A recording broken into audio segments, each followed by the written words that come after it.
कैसे हो आप सब। स्वागत है एक बार फिर से आप सभी का आपके अपने YouTube channel knowledge for destination पर। तो गाइस बात करेंगे कच्चे कर्मचारी हरियाणा की आज की फटाफट खबरों को लेकर।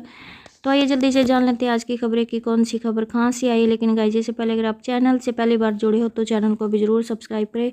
तो सबसे पहले अपडेट देख लीजिए जो कि आपकी चंडीगढ़ से है कि बिजली विभाग चंडीगढ़ के निजीकरण के खिलाफ गाँव कैंबाला में विरोध मार्च। तो जी हाँ गाइस, यहाँ पे बिजली विभाग चंडीगढ़ के निजीकरण के खिलाफ चंडीगढ़ के लोगों में गुस्सा है जो वो दिन पर दिन बढ़ता जा रहा है। और युवा किसान एकता, पेंडू संघर्ष समिति और अन्य समाज सेवी संगठनों द्वारा शुरू किया गया निजीकरण विरोधी विरोध मार्च है जो आज 29वें दिन भी लगातार जारी रहा। और वहीं पर इस मौके पर उपस्थित विशाल जनसमूह को संबोधित करते हुए चौधरी जगपाल सिंह ने कहा कि हमें बड़े दुख के साथ कहना पड़ रहा है कि चंडीगढ़ का विरासती बिजली विभाग जो पिछले कई सालों से करोड़ों रुपए का मुनाफा कमा रहा था, उसे सरकार ने निजी हाथों में दे दिया है। और सरकार के इस फैसले का पुरजोर विरोध करेंगे और सरकार को इस फैसले को वापस लेने के लिए मजबूर है जो वो करेंगे। और वहीं पर चंडीगढ़ के लोगों से अपील की कि वे प्रशासन के बहकावे में ना आए और संघर्ष कर रहे लोगों का साथ दे ताकि बिजली का जो निजीकरण है वो वापस हो सके। और उन्होंने कहा कि संघर्ष के अलावा कोई भी दूसरा विकल्प नहीं है। वे अपना संघर्ष जारी रखेंगे, तब तक संघर्ष करेंगे जब तक सरकार अपना जानलेवा फैसला है जो वापस नहीं ले लेती है। नेक्स्ट बड़ी खबर देख लीजिए जो कि आपकी रोहतक से है कि परिचालक लिपको ने मांगा वेतनमान 35,400, मांगे पूरी नहीं होने पर बैठक कर निर्णय लेंगे। तो जी हाँ गाइस, यहाँ पे हरियाणा रोडवेज वर्कर्स यूनियन संबंधित कर्मचारी संघ की बैठक कर्मचारी भवन में हुई है। बैठक में कर्मचारियों की लंबित मांगे लागू की जाए और निजीकरण नहीं करने के बारे में सरकार अपनी नीति स्पष्ट करने के बारे में कहा गया है। और साथ ही परिचालक और लिपिक का जो वेतनमान 35,400 है वो किया जाए। हैवी चालक का पे ग्रेड 53,100 किया जाए। अगर सरकार ने मांगों को नहीं लागू किया तो रोडवेज वर्कर्स यूनियन जन जागरण अभियान के बाद राज्य कार्यकारिणी बैठक में आंदोलन की घोषणा है जो वो करेगी। नेक्स्ट बड़ी खबर देख लीजिए जो कि आपकी यहाँ पे देखो जींद से है कि महिला एमपीएसडब्ल्यू को समान वेतन देने की मांग समस्याओं का समाधान नहीं हुआ तो कर्मचारी आंदोलन करने पर बाध्य होंगे।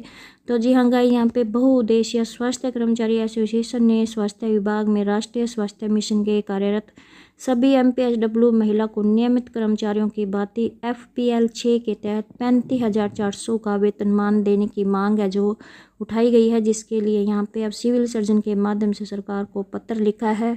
और वहीं पर एसोसिएशन के जिला प्रधान प्रदीप राठौर व अन्य ने कहा कि सरकार द्वारा 2 जनवरी 2019 को अधिसूचना जारी करके हरियाणा राज्य में कार्यरत महिला एम्पुर्स MPSW के वेतनमान को संशोधित करते हुए FPL 6 के तहत 35,400 का वेतनमान है जो वो दिया गया था। लेकिन 5 साल बीत जाने के बावजूद भी राष्ट्रीय स्वास्थ्य मिशन के तहत कार्यरत महिला MPSW को अब भी यहाँ पे FPL 4 के तहत केवल 25,500 रुपये का ही वेतनमान है जो दिया जा रहा है। और जिला सचिव गुरनाम सैनी ने कहा कि स्वास्थ्य मिशन के तहत कार्यरत महिला MPSW के साथ हो रहे भेदभाव को दूर करने के लिए सिविल सर्जन को लिखे गए पत्र की प्रति है जो मुख्यमंत्री नवाब सिंह सैनी और स्वास्थ्य मंत्री आरती सिंह राव सहित सरकार के सभी आला अधिकारियों को भी भेजी गई है। अगर राष्ट्रीय स्वास्थ्य मिशन के तहत कार्यरत महिला MPSW के साथ हो रहे भेदभाव दूर करके 35,400 का वेतनमान है जो नहीं दिया गया तो एसोसिएशन के प्रतिनिधि जिला सभी विधायकों और सांसदों को भी ज्ञापन देंगे। अगर फिर भी समस्याओं का समाधान नहीं हुआ तो स्वास्थ्यकर्मी लोकतांत्रिक ढंग से आंदोलन करने पर बाध्य होंगे। नेक्स्ट बड़ी खबर देख लीजिए जो कि आपकी करनाल से है कि आंगनबाड़ी वर्कर्स ने पक्का करने व न्यूनतम वेतन 26,000 रुपये करने की मांग उठाई। पोषण ट्रैकर के माध्यम से लाभार्थियों के डिजिटल बहिष्कार और श्रमिक निगरानी को वापस लेने की मांग। तो जी हाँ गाइस, यहाँ पे अखिल भारतीय आंगनबाड़ी वर्कर्स एवं हेल्पर फेडरेशन का स्थापना दिवस सीटू कार्यालय में मनाया गया है। और जिसमें यहाँ पे कहा गया कि फेडरेशन की स्थापना को 34 साल हो गए हैं। अखिल भारतीय आंगनबाड़ी वर्कर एवं हेल्पर फेडरेशन ने इन वर्षों में वर्करों व हेल्परों की मांगों को लेकर बहुत उपलब्धियां प्राप्त की है। अभी कर्मचारियों की बहुत मांगे हैं जो अभी तक पूरी नहीं हुई है। इसके लिए आंदोलन को राष्ट्रीय स्तर पर तेज करने की ज़रूरत है। लंबित मांगों में समग्र बाल विकास के लिए कानूनी गारंटी दी जाए।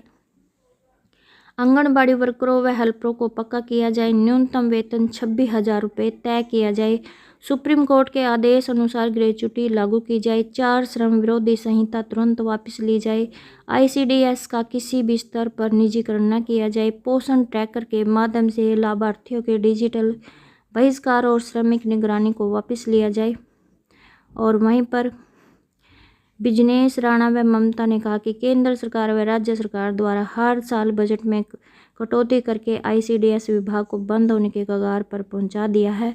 तो नेक्स्ट बड़ी खबर देख लीजिए, जो कि आपकी यहाँ पे देखो बहादुरगढ़ से है कि सफाई कर्मियों से घरों के काम करवाने का आरोप। मुख्यमंत्री के पास पहुंची शिकायत। सफाई कर्मियों का प्रतिनिधिमंडल ग्रीवेंस कमेटी के सदस्य के साथ CM से मिला। तो जी हाँ गाइस, यहाँ पे सफाई व्यवस्था के लिए तैनात सफाई कर्मचारियों को प्रभावशाली अधिकारी व अन्य जिम्मेदार लोगों पर अपने घरों के काम करवाने का आरोप है और निजी घरों के काम की शिकायत CM के समक्ष पहुंची और इस मामले में अब जांच के बाद संबंधित जिम्मेदार लोगों के खिलाफ कार्रवाई की मांग है जो की गई है।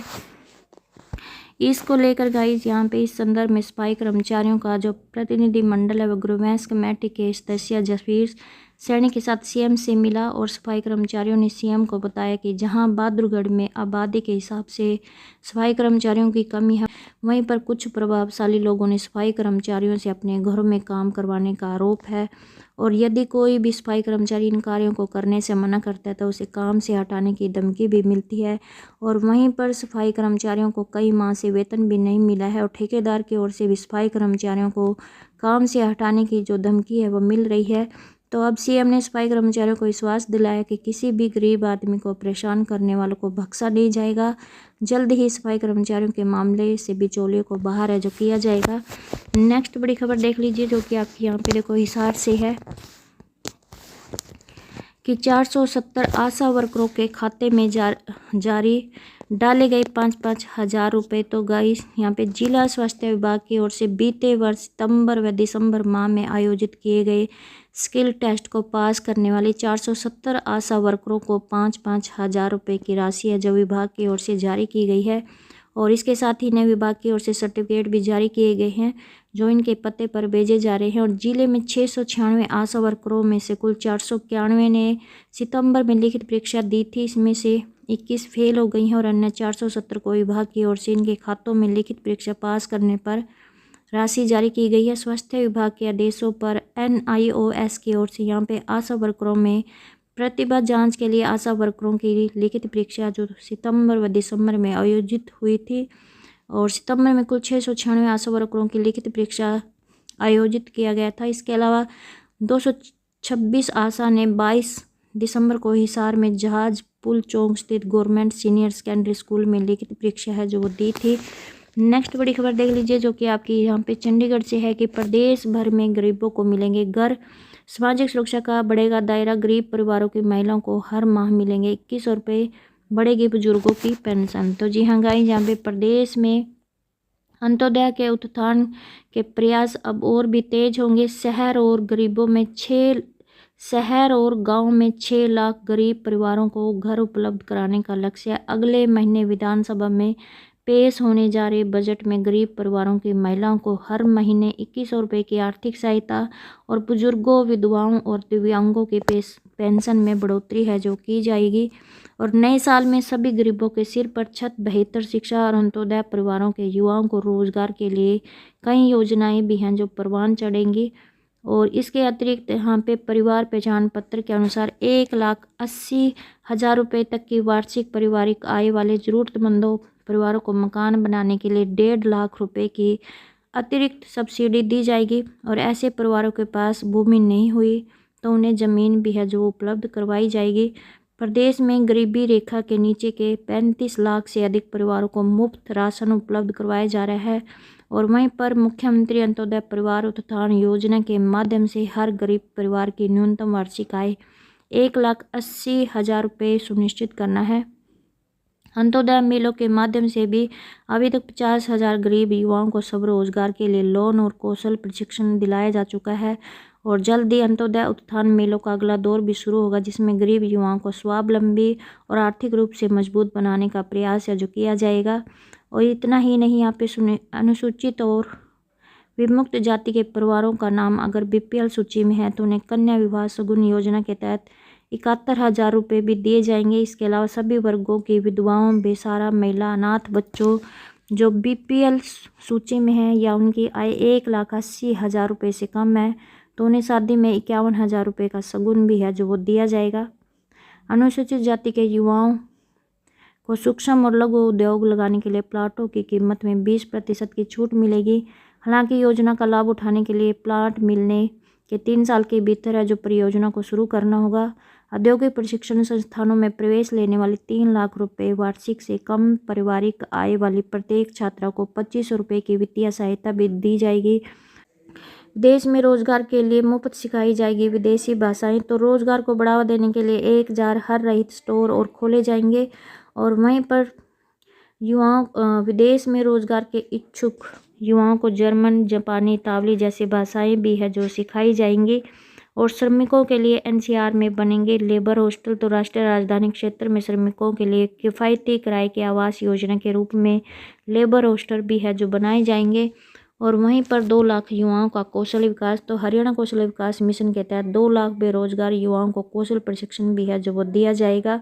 और इतना ही नहीं, युवा उद्यमियों के लिए मददगार वेंचर कैपिटल फंड। तो युवाओं को स्टार्टअप स्थापित करने और उद्यमशीलता को बढ़ावा देने के लिए इनोवेशन केंद्रों की स्थापना कर बैंकों, वित्तीय संस्थानों और उद्यम पूंजी निधियों के ऋण है जो वो दिलाया जाएगा।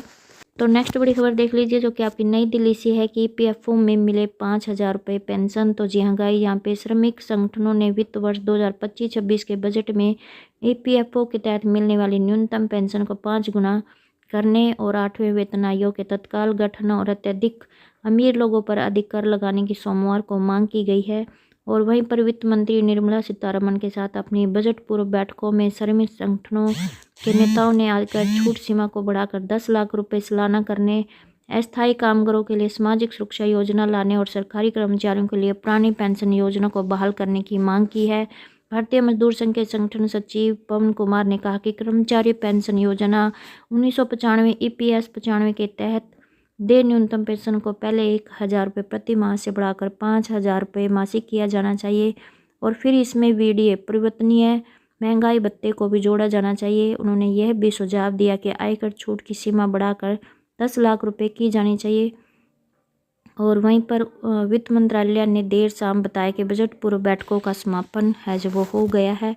तो ये थी आज की छोटी बड़ी अपडेट। आई होप आपको ये अपडेट अच्छी लगी। प्लीज़ चैनल को सब्सक्राइब और वीडियो को लाइक, कमेंट, शेयर करना ना भूलें।